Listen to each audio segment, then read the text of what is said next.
Hi, everyone. My name is Jenna Schulman. I'm a college counselor in Northern New Jersey, and I think we're in week 4 of the College Spotlight Summer Series. And today we have a school where a lot of my students applied to, a lot of my students love. So I email Jessica Schaffner of the Syracuse University quite often. I'm surprised she's not sick of me yet. So I'm very happy that we have Syracuse today where my students, but all the other students that registered can learn more about the school, being 3 to 4 hours away from a lot of the New Jersey students on here in upstate New York. And I have Jessica on today to talk all about Syracuse academics, admissions, student life, and I am going to be monitoring questions. So during the presentation, if you have any questions, definitely put them in the question box and I will either interrupt Jessica or I will ask them at the end. So I will now hand it over to you. All right, wonderful. Thanks so much, Jen. I appreciate it. Everybody just bear with me one moment here. I'm actually gonna share my screen so we can get started. Does that look okay for everyone? I think so. Okay, wonderful. Always like to check. You never know with tech. Well, again, hi, everyone. Thank you so much for joining us today. My name is Jessica Schaffner. I'm an assistant director with Syracuse University. I am also one of our New Jersey reps here at Syracuse, so I may have actually visited some of your high schools, but I will also be conducting virtual visits to many high schools this fall. I also work with students out of Tennessee, Kentucky, and the Bay Area of California, so many places that I cover, and I think that just perfectly illustrates how much of a global campus Syracuse University really is. We have students from all 50 states, around 120 countries. About 18% of our student population actually identifies as international. About a third of our students identify as a race or ethnicity other than white or Caucasian. So we're an institution that really strives to be different and new and share community as much as possible. As Jenna did say, she's going to be looking at some of those Q&As, so I really want to make sure that you know this is your time to ask questions. I have been in this profession for a little over 6 years at this stage. About 4 of those years have been with Syracuse University, but I've worked for small liberal arts schools as well as Syracuse, which is more of a mid-size private institution. So I do have a lot of knowledge just about the college process. So feel free to ask Syracuse University specific questions, or if you have some questions about the college process, please feel free to utilize me. You can see right here on this webpage that this is my email. This is my personal work email, so you can always feel free to utilize me as your resource moving forward. So kind of to start things off for us, I always like to paint a picture of Syracuse University in terms of really a campus and what we look like. Unfortunately, due to COVID-19 restrictions, we are not allowing visitors on campus at this stage. That is something that I do foresee pretty much ticking into the future as well. Syracuse University is opening our doors for current students to start on campus a week earlier than normal, so about mid-August. And with that, we want our current students, faculty, and staff to be as safe as possible, so we will be limiting our visitation to campus. Now, we haven't officially said that we've canceled all visitation this fall, but I will say that, again, we are going to be severely limiting that. We will additionally be requiring all visitors as well as current faculty, staff, and students to wear masks while on campus in all social situations, while also trying to stay as socially distant as possible to really make sure that we're offering a safe experience for all those who are on our campus. So again, to kind of paint that picture of what campus looks like for you, I think this is a really great overview, illustrates to you that Syracuse University is that traditional residential campus. So you might have heard that a lot, maybe in some other sessions that you've gone to or in the past. What that really boils down to and means is that Syracuse University is located in Syracuse, New York, which is a mid-sized city. But when we're thinking of our campus footprint, we actually have that very traditional feel to a campus. So you'll see a lot of buildings all the way back to 1870 construction, which is when Syracuse University was initially opened. But you're also going to see buildings that are extremely new, like our Barnes Center at the Arch that was just opened this past fall. So there's going to be that really interesting mix of buildings around campus, but it also has that traditional feel that you can walk to everywhere on campus. So even though, again, we are in that mid-sized city, that we're going to give you the amenities of a mid-sized city, you can still walk from one class to another. You can easily go grab a cup of coffee with some friends. It's really funny because despite being in a city, a lot of people actually describe Syracuse, New York as a college town. And that really does kind of have that interesting mix of students really easily being able to walk off campus and have really enjoyable time, go out to eat with friends, different shopping experiences, cultural experiences, but also staying on campus and being able to really feel like you have your own campus community that you're not necessarily sharing with the rest of Syracuse, New York. Again, I think it has that really nice balance. Just to give you an idea of our campus footprint, I would say have students all across the campus, but when we're thinking of, again, that footprint, you can walk from one side to the other in about 15, maybe 20 minutes if you're going to the farthest two spaces on campus. One of my colleagues who actually graduated in 2017 likes to describe us that we are large enough that we have a trolley system. Yes, we do have a trolley system that looks very similar to the system in San Francisco, if you can think that, except for us, they are bright orange and blue, of course. But on the opposite ends of things, we are small enough that not a lot of students actually use the trolley system because oftentimes it is quicker to walk from one space to the other than take it around campus. So that, again, kind of gives you a general feel for what Syracuse University looks like. Now, when we're jumping into the academic sphere of Syracuse University, I mentioned this earlier, but we are in the mid-sized tier of institutions. So we have about 15,000 undergraduate students overall. Those 15,000 undergraduate students are actually going to be comprised of 10 different schools and colleges. So uniquely, when you do apply into Syracuse University, you are going to select one of those schools and colleges ultimately to apply into. Now, if you're sitting there and you're a little worried because you're undecided or you have so many ideas that you don't know what to choose as your number one, that's okay. 40% of our applicant pool, applies in undecided. And our average student changes their major twice by the time that they graduate. So you're still in fine company overall. The reason why we're ultimately asking you to apply into a specific school or college is because they are so vastly different from one another. So we want you to be intentional about your incoming process at Syracuse University. Because when you choose your school and college, ultimately, you can either select a major or in almost all of them, you can apply undecided. So still giving you some time to flesh things out. When we're thinking of those 10 schools and colleges, 2 of them are liberal arts based. That's going to be the College of Arts and Sciences and Maxwell School.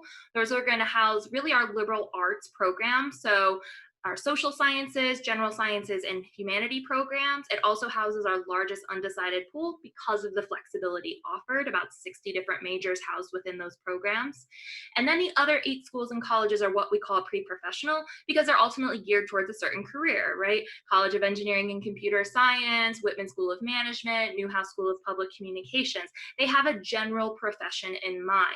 And as I said, you can still apply into almost all of them as an undecided student, but if you're applying in, let's say, to the Whitman School of Management as an undecided student, you know you like business. You're probably just deciding what is the difference between accounting and finance, or do I like management or marketing, right? Allows you to really explore the opportunities, but your first year curriculum is going to be surrounding a business curriculum.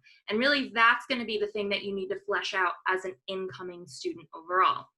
But no, you are not tied down to just one thing at Syracuse. As an entire institution, we are a liberal arts institution. So we do ask you to take core classes by the time you graduate. You can take those across all 10 of the schools and colleges. So even if you're an engineering student and you're like, I would love to take a painting class. Awesome. I love it. I love how creative you are, right? You can take that in a different school and college. You can explore different options and opportunities. And many students will actually find something else that they really enjoy and like through taking these liberal arts classes. About 50% of our students actually will study more than one thing by the time they graduate.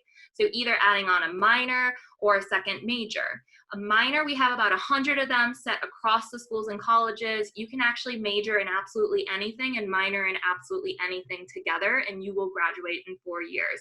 Does not matter if there are different schools and colleges, opposite types of programs, it'll work for you. We had a tour guide who graduated with electrical engineering as his major and drama as his minor. Honestly, two most opposite programs in my opinion, so if that works, pretty much anything can. When we're thinking of a second major though, we do have two different options. A double major are two majors under the same school or college, but we also offer a dual enrollment program. A dual enrollment program are two majors across two different schools and colleges. The reason we offer these dual enrollment programs is some students have really interests across different types of disciplines. And that's something we, again, really want you to explore. But know that we only have certain dual enrollment programs that will result in a 4-year timeline. And all of these dual enrollment programs, what's really wonderful about them is you can actually apply into them on the Common Application. So let's say you're really interested in our Newhouse School of Public Communications and you really like graphic design and you really like marketing out of the Whitman School of Management. You can take that curriculum, apply directly into it and start in it from day one, but know you ultimately need to be accepted into both schools and colleges. You can also add that second program on once you're on campus, but you still need to, again, ultimately apply and be accepted in that secondary program. Overall, I think Syracuse University, in terms of an academic spectrum, really offers students the best of both worlds. Cue Miley Cyrus right there.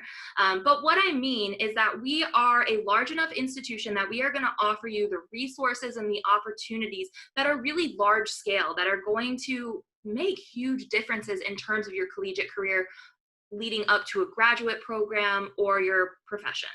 But on the opposite ends of things, because we offer these 10 schools and colleges at Syracuse, we're going to offer you really a much smaller class setting than you would ultimately assume at a place of 15,000 undergraduates. So offering you a lot of the benefits of a small school or a smaller institution. To just very quickly quantify that for you, that means that our average class size is 26, but more telling than that is 90% of our classes are taught at under 50 students. 80% of our classes are taught at under 30 students, and 60% of our classes are taught at under 20 students, so giving you, again, that really small school seminar-styled experience. Our student-to-teacher ratio is 15:1, and all of our professors teach our classes, so you're not being taught by TAs or graduate assistants. You're really taught by the faculty members that are the best and the brightest overall. Another way that we really personalize the experience at Syracuse is your advising structure. So Syracuse gives every student, no matter their school or college or their major, 3 advisors when you come in. So you're going to get your faculty advisor, your peer advisor, and your career advisor, all from day one. So your academic advisor, that's that faculty member, as well as your peer advisor, is going to be from your school or college or your specific major if you've selected that. We really hope that those two people, you create a very mentoring relationship aspect, as well as being able to connect with a lot of your questions that you're probably going to have right away coming in as a first-year student. But your career advisor, I would say that's a pretty unique aspect that Syracuse University offers. And that's because we feel that every student, while we do want you to really think about your academics on campus, we want you to also think about what comes next. Where are my passions on campus, and where can I take those passions when I leave campus and go into my career or my lifestyle? And so with that, we really want to make sure that we're working with you and mentoring you through that aspect as early as possible. What is nice about your career advisor is that it is actually your career advisor from your specific school or college. So Syracuse has 10 different career centers across campus. Each school and college does have their own career center. And the reason why we do that is we want your career advisor and that center to be specialists rather than generalists. And so with that, we know and understand that a student studying musical theater versus sports management versus architecture versus electrical engineering, etc., are all going to have vastly different experiences. They're all going to have different processes, different connections they're going to create. And so we want to personalize, again, that process as much as possible for you. Another big piece of Syracuse University is what we call, hands-on learning, experiential learning. You might hear a lot of those aspects or those wording and phrases. So Syracuse University really wants students to come on our campus and be curious. We don't want you to just go into the classroom and sit there. That's part of the reason why most of our classrooms are not lecture style, is we feel that students need to be involved and engaged in their academics as much as possible. And we want you to be able to take those passions and really ask questions about them and explore them outside of the classroom. And so one of the ways that students will do that most often is through research. When we're thinking of research, Syracuse University likes to think of it as asking a question and finding an answer to it. I know we often think of this young woman here on the right-hand side of being in a lab coat and in a lab and looking through a microscope, right, of taking data points, things of that nature. Well, yes, that is a big part of the STEM field overall, but I also want you to really remember that research is this basic idea of academic curiosity and finding those answers to the questions that are really important to you. So a great example of that is actually these two young women on the left-hand side. They're actually fashion design students. I would say one of the farthest programs from a STEM area. And they actually won one of our research business programs that we have on campus. It's a competition called Invent SU through our engineering college. And they actually patented and created saris, which are a traditional Indian garb that women wear, that Indian women could actually use these saris as a water filtration system. And so they actually worked with a company, an organization out of Mumbai, India, to work with women from lower socioeconomic areas to be able to actually provide these saris, so that it's not only something that these women are wearing, but it's also something they're utilizing for the health and wellness of their family overall. I think that's a really great example to know and understand that Syracuse University doesn't want you to be in a box, right? We want you to think outside of the box. And oftentimes I get the question of, what are you really looking for academically, right? We're a holistic institution. We'll talk a little bit about the application later, but if I was going to say the one thing we want to look for is we want to look for students who are curious, right? We want to look for students who are going to be change makers.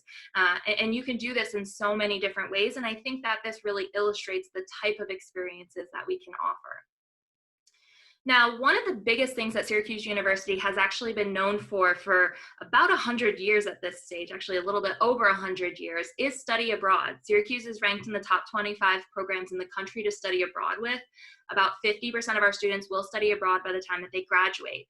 We have 9 centers worldwide. 6 are in international locations, whereas 3 are domestic in New York City, Los Angeles, and Washington, D.C. We also partner with other colleges and universities in about 60 countries worldwide, so pretty much any continent you can go to except Antarctica at this stage. But then we also do have a really unique program called the Discovery Program, which is actually for students who would like to study abroad their very first semester of school. So that's specifically for students out of our College of Engineering and Computer Science, as well as the College of Arts and Sciences and Maxwell. They can actually study abroad in a few of our locations, again, that very first semester of their freshman year, if you're really looking for that international experience. Now, obviously, I focus quite a bit in terms of our academic structure. It's something that you want to know about. You want to know the support systems. What are you going to major in? What is your kind of classroom experience going to look like? But you always want to make sure that you're asking about the community, right? For 4 years, you're going to spend more time on a college campus than you will at home. And when we're thinking of a place like Syracuse University, 70% of our student body lives on campus at any given time, and we require you to live on campus for your first 2 years. So you want to make sure that is a robust community. Something I think that is really important to know about Syracuse is that really we say once you become a part of our community, you're part of it for life, that you really bleed orange. About a year ago, Syracuse was actually ranked as the #1 college in the country for school spirit. So I think all of those really illustrate the fact that students enjoy their campus experience. And more so than that, when we're thinking of that 30% of students who live off campus, because I said 70% do live on campus, those 30% are generally juniors and seniors who are living off campus in apartment complexes, rental properties, or townhomes that literally surround our campus. So it almost makes our footprint a little bit bigger overall. So know that we really don't have a commuter population. I would say probably 2 to 3% overall of our student population is commuters. So again, it really gives you that robust community experience. And with that, it means students are constantly around, constantly doing things. And so when we're thinking of Syracuse, we do offer over 300 different clubs and organizations to select from, pretty much anything you can possibly imagine. Over 30 different club and intramural sports, marching band, pep band. We have about 6 a cappella groups, 10 different dance groups, tons of pre-professional organizations. About a third of our students are involved in Greek organizations. We have multicultural organizations, religious organizations. About 20% of all of our clubs are actually geared towards community service. So this bottom left picture of people that are kind of building these wooden homes is actually called Shackathon. It's one of my favorite community service experiences at Syracuse. And it's actually to work with the Syracuse, New York community and their homeless population. It's actually a fundraiser where students build shacks on the quad and they actually sleep in them overnight, again, to be able to fundraise for the homeless population in Syracuse, New York. I love that. I think that is a really, really cool way to really kind of work around the Syracuse community. And that's something that I think I would say is one of the better pieces of Syracuse, New York overall, is just the fact of how connected we are to our community. I mean, if you're interested in, let's just say, the pre-med field, we have 4 hospitals within a 3-block radius of us. Our students are consistently getting shadowing and internship experiences within walking distance of campus. The bus system, which is called Centro in Syracuse, New York, actually created an entirely different system for Syracuse, New York students to be able to go to changes yearly, between 11 and 13 different locations across Syracuse, New York that they feel like students would really love, and you can go for free just with your student ID. That connection to me is something that is just so important for our student body. But when we're thinking of other opportunities on campus, you don't just have to be involved in a lot of organizations. There's also tons of things constantly going on. So when we're thinking of lectures on campus, we have a lot of big names come, such as Trevor Noah, Margaret Atwood, Oprah, Joe Biden has been to campus recently, Hillary Clinton. I mean, these names could go on and on and on. We also have comedians like Tina Fey came recently, come to campus. We have 2 music festivals yearly. Juice Jam and Mayfest. Juice Jam is in the fall, Mayfest is in May, obviously. We've had everybody in the recent years from Chainsmokers, Macklemore, Travis Scott, Zedd, Khalid came as one of the most recent. So a lot of big names for our students to really enjoy themselves. Syracuse is a place where academics are extremely strong and you're going to be challenged, but we also want you to appropriately balance that with having fun.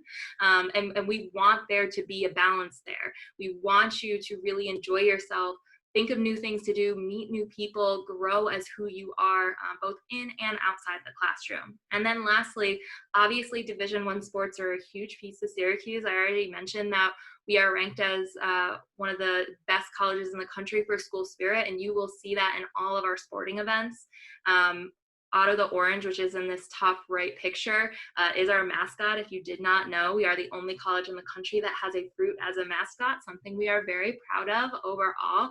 And he's actually been ranked in the top 10 mascots in the country. So just some things that are really fun about Syracuse overall. Now, I mentioned this earlier, the Barnes Center at the Arch is one of our newest buildings on campus. We are also in current construction with our Shine Student Center of revamping that, and we also have added the National Veterans Resource Center. So those are kind of some of the other buildings that have come to campus recently. But the Barnes Center at the Arch has really become a new cornerstone of campus. It is our 8,000 square foot wellness center, and it really combines all aspects of what we see as wellness. So that would be your counseling health, so really that mental health, your physical health through our health center, as well as really your mobility health and your fitness health through our largest fitness center on campus. So this building is really a one-stop shop for all of those aspects. So half of the building, 4,000 square feet of it, is really geared to that fitness health. So we have everything from a 3-story rock climbing wall, e-sports room. We teach over 60 different fitness classes on a weekly basis, free for students to be a part of. We have 4 floors worth of brand new fitness equipment and cardio equipment, our largest pool there or an S-shaped jacuzzi, because why not? I mean, you name it, it is there. And so I will say it is like nicer than the gym I pay for. So you are going to have a really wonderful experience if you're interested in any of those. But what's also great is because it's a one-stop shop, you just walk to the other half of the building and all those other aspects of wellness are in the Barnes Center. So you're going to have our expanded counseling center, our expanded health center, our pharmacy. We do have our own pharmacy and drugstore on campus, so you don't have to go to a Rite Aid or CVS, even though they're within walking distance of campus as well. You can actually go to our own pharmacy. We have meditation room, yoga room, mind spa. We actually have pet therapy 3 times a week. So there's just so many ways to utilize this this building to really make sure that you are having the strongest experience possible at Syracuse. Now, I've already mentioned some of the aspects of being a residential campus. I already said that we require your first 2 years to live on campus, but I think it's important to know for your first year specifically, you will live in one of our traditional dorms, and then sophomore through senior year, we do have townhouse as well as apartment style complexes available for students. But for that first year, when you're coming in, you can either decide to go through randomized housing, or you can actually select to live in a living learning community.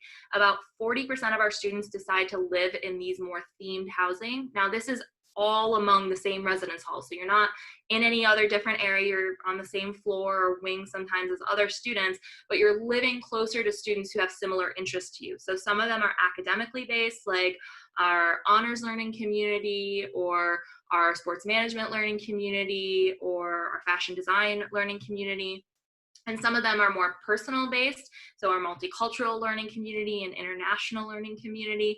And some of them are interest based in terms of things that you just enjoy, like our outdoors learning community, or our fashion learning community, which are just for people who love fashion overall, or our healthy living style learning community. So it really allows you to explore and live among other students who have a similarity to you, but I think it's always nice that you're not in an area not near other students as well. So you really get to kind of cross-pollinate and meet other people across the university at a very easy level.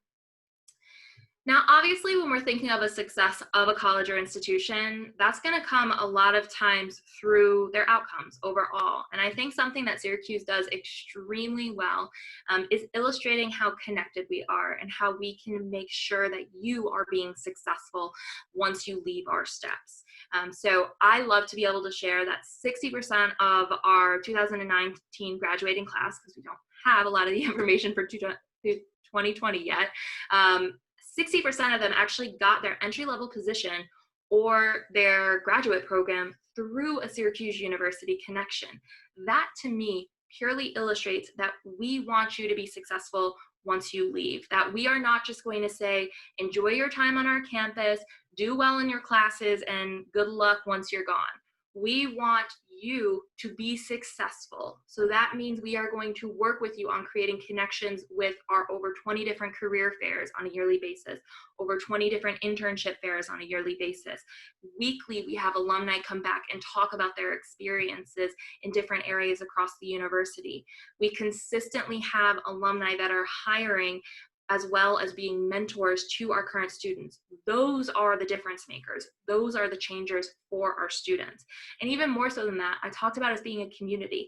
I also love that when you are a part of the university, you are always a part of that community. So if 15 years down the line after you graduate, you decide, I want a completely new career, you can still utilize all these resources that you've invested in. And that, to me, really illustrates the type of community that Syracuse University is as a whole. Now, I did mention that I wanted to go a little bit over some of the application process for Syracuse. A lot of this information is online, though, so I don't want to bore you with too many details. First and foremost, Syracuse University is a Common App exclusive school, so it's the only place you're going to apply to for us. On the Common application, we do ask you, so this is Syracuse University specific, to select that school and college, as I mentioned earlier. So you're going to apply into your school and college, and then you can either select undecided or apply into a specific major. We do offer you a second choice. The reason we do this is some programs are more competitive than others, and so we do offer a second choice school or college that you can put down there. So if you are not admissible to your first choice, we can review you on a space by available basis for that second choice. Outside of that, we do ask for 2 short answer questions. Unfortunately, at this stage, we are completely revamping these questions, so I can't share with you the exact wording, but I can say that 1 will be geared towards diversity and inclusion, and then 1 will be geared towards pretty much YSU, so a Syracuse University specific question. I would assume probably in the coming weeks, we will come out with this exact wording for students to be able to kind of think of. And I want you to really remember that we ask you these supplemental essays for a reason. I can't tell you how disappointing it is when I read an application and a student has done an absolutely wonderful job on their Common App essay and the rest of their application, and they've only written like 3 sentences in these supplementals. To me, that illustrates you're really not that interested in Syracuse. We ask these for a reason, so we really do want you to put the effort into those just as much. Another thing on the Common App to notice is that this year there is going to be a new question added by Common App for all colleges and universities, and that optional question is asking you how COVID-19 has affected you specifically. Please note this is an optional question, so if this adds a lot of stress to you and you don't know what to put there, it's optional. Every college and university is going to be reading applications with the knowledge of COVID-19. I am in my living room right now having a conversation with you. I'm sure you're doing the same. We have that in the back of our minds as we're reading applications. This is just a really great way to illustrate to us if there's something that we need to know, right? If maybe your finances have changed or there was a really big program that you wanted to do that you were no longer able to do, that's really there for you to utilize to let us know as colleges and universities how you've been affected as a whole. Outside of this, though, Syracuse University does require 3 recommendations, so a counselor and 2 teachers. We are reviewing our testing policy, so within a few days to weeks, this will come out if we will continue to require a standardized test, so I would say stay tuned on that information. And then the last piece, outside of obviously your transcript, is going to be a portfolio or audition for some of our programs on campus out of the College of Arts, or excuse me, the School of Architecture and the College of Visual Performing Arts. We have 2 decision deadlines, early decision and regular decision. Early decision is the binding application due November 15th. Regular decision is non-binding, and that is due January 1st. Syracuse really does have a strong commitment to affordability. So with that, Syracuse actually does meet 100% demonstrated need. So with that, when you apply to the university and you decide to apply for need-based aid, that's filling out the FAFSA and the CSS profile, we will meet 100% of that demonstrated need. But we do also offer merit-based aid that is not based on need whatsoever. The merit-based aid is purely based on a student's application to Syracuse, so there's no extra application you need to do. And at the time of admissions, we will make those decisions on merit-based scholarships. But at that point, I want to thank you all so much. I want to get to some of your questions that you have overall. This is, again, my information here, as well as our general kind of admissions webpage and our general phone number, so you can definitely feel free to utilize those as much as you'd like. Thank you, Jessica. Of course. I'll just read the questions in order, and then if anyone has any more, feel free to put them in the chat box or the Q&A box. Drew, can you double major in sports management in the Fogg School and in business at the Whitman School? I went on a campus tour earlier during the year and received conflicting information about this. I would like to clarify. Yes. No.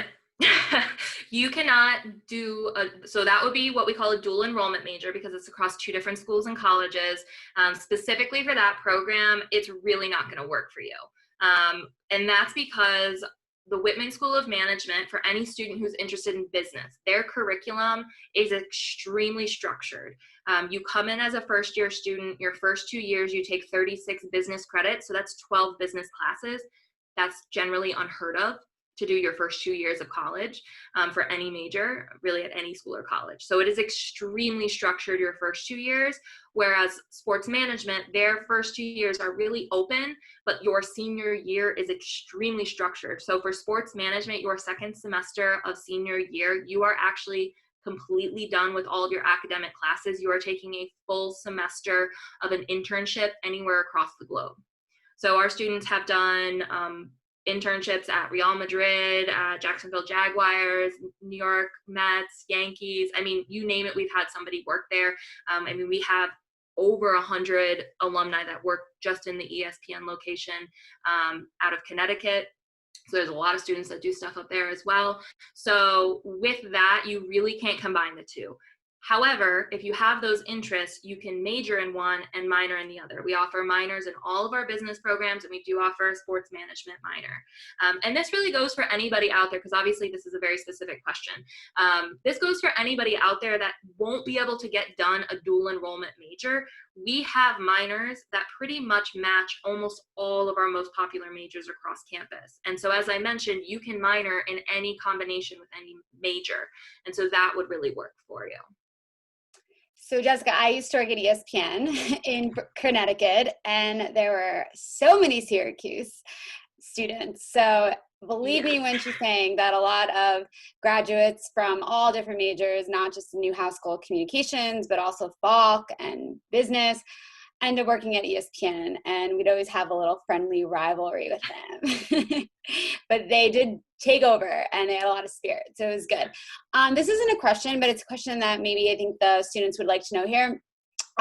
What are some of like the most common dual majors, and like, or maybe like creative or unique? So I love Syracuse because they have such great dual majors. So what are some like common ones or unique ones that you see? Yeah, so I guess I will preface this by saying that we have so when you're applying into the university, as I said, you can apply on the Common App to a lot of our dual majors. There are some programs that are not going to be available for students to apply for. However, if you come in with enough credit from high school, so we take AP classes, IB classes, dual enrollment classes, if you come in with enough credits, pretty much anything is possible. So I would say probably the most popular tend to be the dual between Newhouse and Whitman. That tends to be our largest major, specifically Newhouse in terms of PR, advertising or graphic design, and Whitman with marketing and entrepreneurship and emerging medias or management. Those tend to be like the most common. I would say one of the most unique in terms of not a lot of students know it's available is our information management and technology program, which is out of our iSchool. A lot of people don't know what an iSchool is. To be honest, I didn't necessarily until coming to Syracuse, but it is such a unique system that they have everything from students who know nothing about coding whatsoever to students who code more than our computer science students. And it's just in terms of our kind of social media age, I think it's really helpful for students who are in the business area or in the communications area, which tend to be the most common duals between that, to have this in their back pocket, to be able to walk in somewhere and not only say, oh, I can do graphic design in terms of the actual design, but I actually can do all the coding behind that design as well, right? It just like allows students to honestly have a lot easier way to get into a profession, and honestly go into like bargaining a lot easier in terms of starting salaries. In terms of students who, if they come in with enough credits, I would say probably the most unique program that I've heard of is a student who wanted to do as a career medical illustration. And so she came in and did a full bachelor's of science in biology and a full bachelor's of fine arts in illustration. That's honestly unheard of in terms of being able to complete in 4 years. But she came in with enough credits that she was able to do it. So there's a lot of kind of funky different programs that students can do as long as they have the credits for it. Awesome. Somebody asked, if you applied dual enrollment but aren't accepted into both colleges for some reason, will you still get the acceptance in general? So there's no quote unquote in general acceptances. You always are going to get accepted into a specific school or college. So let's say you apply for a dual enrollment program. You're not, let's say, admissible into that dual enrollment program. You're not going to automatically get admitted into Syracuse University or liberal arts college or anything of that nature. That's why we offer you the second choice program, as I mentioned. So your first choice could be your dual enrollment. Your second choice, you can actually select one of the individual schools from your first two. So let's just say you did, like I mentioned earlier, let's just say you did management and Newhouse. you weren't admissible to that, and you put management as your second choice. So you could be admissible into a single enrollment management if possible. So you want to give us options in terms of that second choice, but we're not just going to automatically give you admissions to liberal arts. I know that's does happen for some colleges and universities, but Syracuse University is not one of them. Okay, and can you explain, like, so when I have students fill out the Common App, it's first choice, second choice, and then there is a question that says, if we can't offer you admission into first or second, would you be consider us for an appropriate, I guess, third option? Yeah, so there is kind of, it's like a check mark box. You pretty much say yes or no to it. And I would say that's for students who are like in love with Syracuse, that they are telling us as a student, you really don't care where you start. If you are not admissible to either of the programs that you said, in that case, we might say, you know what, this student is amazing. We want them to start in College of Arts and Sciences. I always like to share with students, though, with that being said, you need to love Syracuse, because while we do have hundreds of students who change from school and college each year, and so there's always a chance to get into your first choice or into your second choice later down the line, it is never a guarantee. And some of our programs only accept an extremely small amount of students into them later down the line. So if you're going to select that option, you really should make sure that Syracuse University, you will be happy with kind of that alternate option and opportunity. Great. Keeping with dual enrollment, can you do a dual enrollment with mathematics and sports analytics in the Falk School? So it was like arts and sciences and Falk, right? Yeah. To be completely honest with you, I'm not 100% sure on that one. I do know that sports analytics does require a research project for your senior year that you ultimately need to present on. So I know that they, like sports management, I said you have to actually leave campus, and that's why it's really hard to do with some of the other programs. So what I would suggest to whoever the student is that asks that, email me and I can check for you with their program, just because I know there's some nuances with sports analytics since it's a, I would say, more new program. We just had our first graduating class last year. Great. Can you give me some information about your communications program? So that's the Newhouse School. How competitive is it? For Newhouse, it is one of our most competitive schools or colleges on campus. It's ranked in the top 10 communication schools in the country, so it does receive quite a bit of applications for those programs. It's important to know for Newhouse, we actually do not care what specific major you apply into, so it's purely based on admissions to Newhouse. So there's really no difference of how we read your application if you're applying for broadcast journalism versus television, radio, film versus graphic design. So we get a lot of questions on that. So that's just to clarify that. In terms of the program as a whole, it is extremely based in terms of the liberal arts. So with that, as an institution, we feel like it's extremely important for those who are in the communications realm to not only know their profession, but also be really well-rounded in other areas. So about half of your classes are actually outside of Newhouse in the liberal arts area. Like I said earlier, you can take them across the university. It's actually required for students to have at least a minor outside of their major, outside of Newhouse. So for example, if you want to be a news broadcaster, you probably want a minor in political science or political philosophy or international relations, kind of things of that nature. Because again, they really want you to be as well-rounded as possible. I would just really say that for any of those interested in a specific school or college, I would encourage you to go to one of our virtual sessions. Each of our schools and colleges on a weekly basis do their own session. So if you're really interested in Newhouse, you can go to the virtual session that Newhouse offers on a weekly basis and be able to hear really specific information. I always like to say, with over 200 majors, over 100 minors, 10 schools and colleges, I know a little about a lot, whereas all of our admissions programs in the actual schools and colleges can be really helpful in terms of a lot of that very specific information. So I would just say go to our virtual webpage to know a little bit more about that. I'm going to seal that. I know a little bit about a lot. I like Yeah. that. If you think it's crazy that people ask you about each specific department, can you imagine when they ask me about the department at some random school Right. in Oregon? And I'm like, I don't know. So I like that. I know a little about a lot. All right. Is Syracuse test optional for the class of 2021? So as I mentioned, we are still having our testing policy under review right now. So I can't say for sure that we're going to make the move one way or the other because, again, it's under review. Our hope is really within the coming week or two that this will be information public. So we'll obviously have this on our webpage. Also, if you are part of our email list, this is something that we'll email out to all students who would be applying for 2021. So I would just say stay tuned. Unfortunately, I can't really say something specific at this stage. Great. Is housing guaranteed all 4 years? So no, it is not. I would say though that if a student stays in the housing system, so if obviously first year, sophomore year, I said that you have to live on campus, obviously those are guaranteed.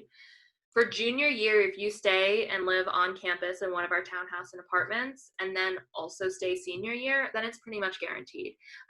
But if you leave campus and, let's say go to a townhouse with some friends off campus, or you live in a Greek house, all of our Greek houses are considered off campus, even though they're literally like place-wise on our campus, then with those, it's going to be a little bit more difficult to get back into the housing system, that lottery system for your senior year. Unfortunately, we just don't have enough housing for 15,000 students. So with that, I will say that there are a lot of places to live around campus. That colleague I said that graduated in 2017, he said that he, by living off campus, was actually closer to all of his classes than he was his freshman year based on where he lived and just where his classes were on campus. So rather than like a 15-minute walk, it was like a 4-minute walk for him. So know that when I say that our campus kind of is this, and then when our off-campus housing is kind of right around it, it is literally right around it. So don't feel like, I know some colleges and institutions, if you're off campus, you don't feel like you're part of the community. You are still very much a part of the community if you decide to live off campus. Great. Can you repeat the percentage of Greek life? Yeah, so about a third of all of our students are involved in some sort of Greek organization. So we do offer over 80 different Greek organizations. I think our Greek life does a really great job of offering variety and also allowing students to gain really meaningful relationships across the university and not just in a Greek organization. So what I mean by those two things is that when I say we have a third of our students involved in some sort of Greek life, we actually have several different types of Greek organizations. So there's social Greek life, which is what most people think of. There's also community service Greek life, which is actually our largest Greek organization on campus, pre-professional Greek organizations, and multicultural Greek organizations. You can actually be part of several Greek organizations if you'd like to. And then the second thing is that we actually rush your second semester of your first year on campus. So for that, you are coming in your first semester, you're acclimating to campus, you're not immediately getting into rush, you're getting to meet other people outside of a Greek organization, you're able to be part of other clubs and organizations for that first semester. So it allows you to really start a great friend set and then add on a Greek organization the second semester. So you're only expanding your friend set rather than only having one friend set for all 4 years. So I really appreciate that we have that. We have a few missions questions. Do you track demonstrated interest? Yes, we do. So I would say Syracuse University, in terms of our size, again, about 15,000 undergrads, I think that we are one of the only institutions I know of that still offer interviews. So we still offer personal interviews to students and read all of them as part of our admissions process. Now they're completely optional, so students don't have to do them. But starting after the 4th of July, kind of the week following, all the way up until right before the holiday break, we offer personal interviews for any senior who wants them. Now, this coming year, unfortunately, I can pretty much guarantee that we're not going to offer in-person ones like we normally do, but we've always done Skype interviews, and I would assume that we're probably going to move them to Zoom just because Zoom is so much easier than Skype. But we are absolutely going to be offering personal interviews, great way to show demonstrated interest. And the other thing is, as I said, those supplemental essays are a great way for us to really know why you love Syracuse, why you feel like you're a good addition to our community, and how you see yourself fitting in that community. So know that we wouldn't ask those two questions if we didn't really look at them as part of demonstrated interest as a whole. Does admissions work closely with the athletic coaches on potential recruits? Can you share this process? So yes, we do. There are two different people in our office who work closely with all the coaches. The reason why we do this is to be able to streamline the process. Pretty much every admissions office is structured that way. So different, if a student is a strong recruit, then the athletic coach will let us know in admissions, and we'll kind of work it out from there. I think it's important to know whether you're an athletic recruit or not. You, one, need to fit NCAA standards.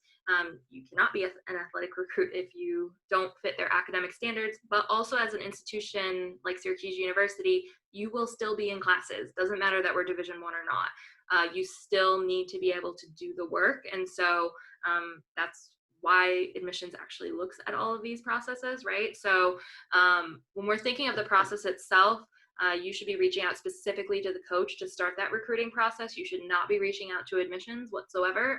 Go to qs.edu. That is our athletic webpage.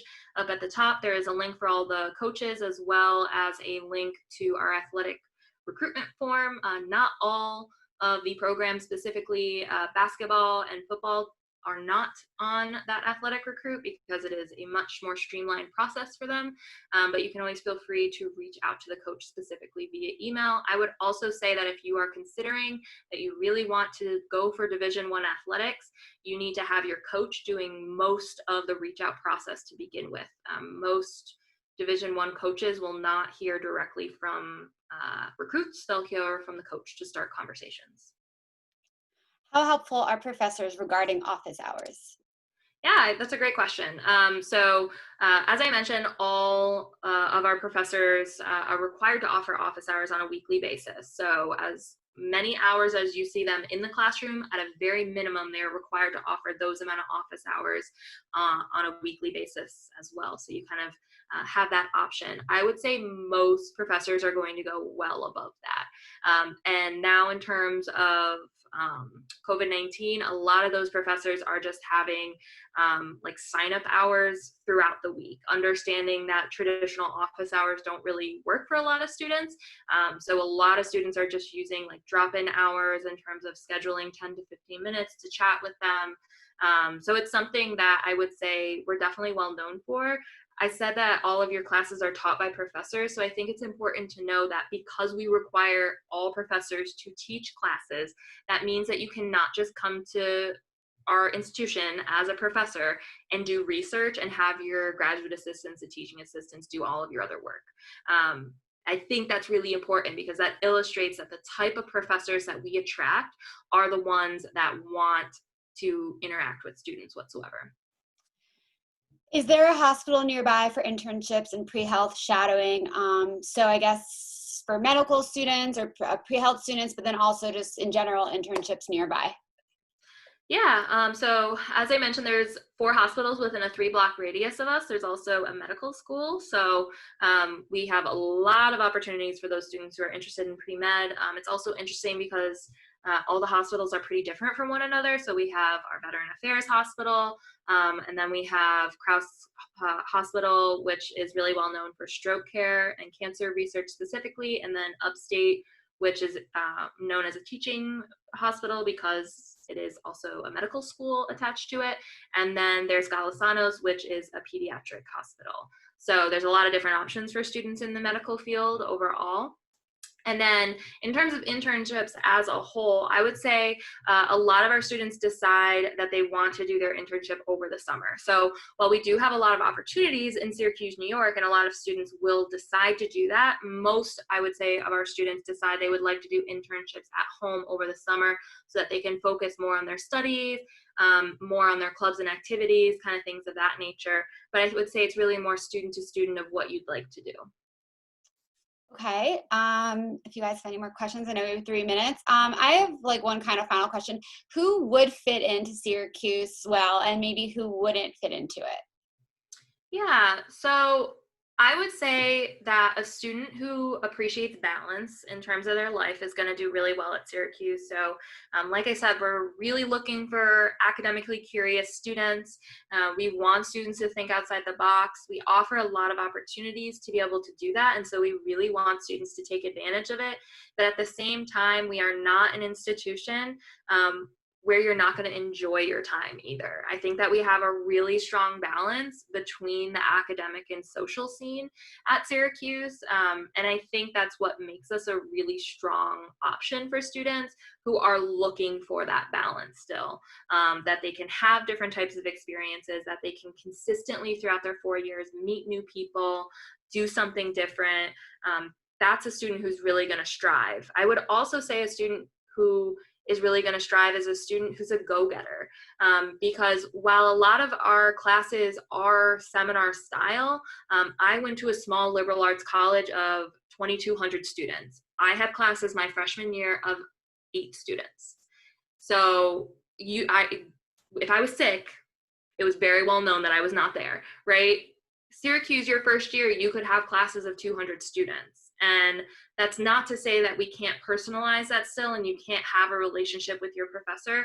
But if you are not comfortable of going outside of your comfort zone and going to office hours to ask your questions, or going to recitation classes, or working up to some of those seminar classes later down the line, it's going to be more difficult for you. So I would say that we really would like students to, as much as possible, go outside of that comfort zone when they can. So I guess that's kind of what we're looking for, but also a student that might struggle a little bit.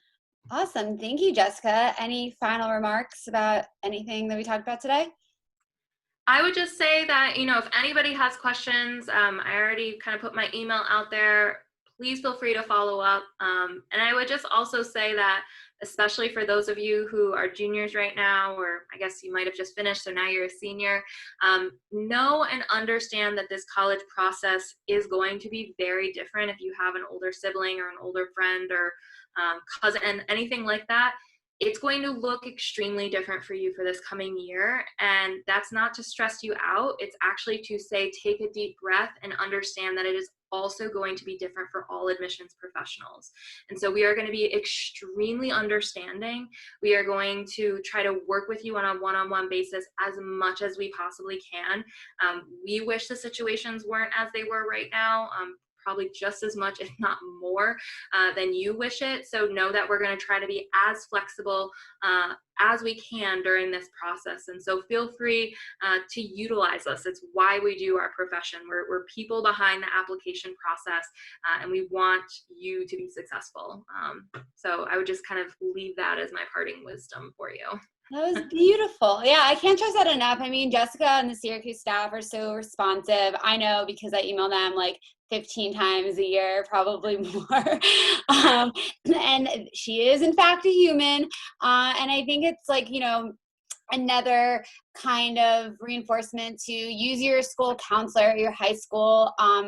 Maybe hire someone like me or reach out to me. You don't have to be a paying client for me to answer questions for you. Continue on these workshops and more workshops that you see, and just, follow my Instagram page. I'm adding news and information. So just know that it's going to be different, and use the resources that you have, whether you pay for them or they're free in your community. So, and just for another little quick plug, here are the rest of the events throughout, I think I made that too big, throughout the year, throughout the summer.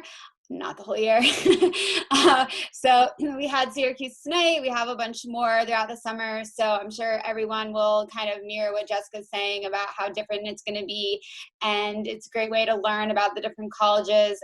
So that is that. Thank you, Jessica. And I'm sure I'll be in touch soon this fall. Can't wait to see your new essay questions. I'm sure that I'm the only one that says that. So thank you. Have a great rest of your night. Yeah, absolutely. Thanks everybody so much. Have a good one. Bye, everyone.